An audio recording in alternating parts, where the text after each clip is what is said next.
jedes Understatement macht dich so unergründlich. Ich bin so widerlich beliebig. Du stimmst mir zu, doch dabei stimmt's nicht. Können hoffnungsvoll versagen, mit jeglicher Bereitschaft. Wer auf sich achtet, kommt zu Schaden. Der falsche Zeitpunkt kommt schon pünktlich.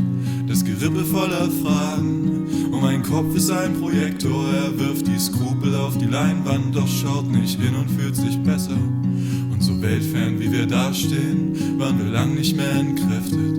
Unser weitblickes Passabel aus sowas steckt nicht in den Sätzen. All die ernst gemeinten Fehler, unsere üblichen Vermutungen, geht die Liste rum und du stehst als einziger nicht drauf. Und ein Körper voll Bewegung möchte wissen, was er tun soll. Wie naiv, sich nicht zu wundern, wenn es Unheil sich verstellt. Blick in Richtung Atmosphäre und niemand gönnt sich seinen Versuch.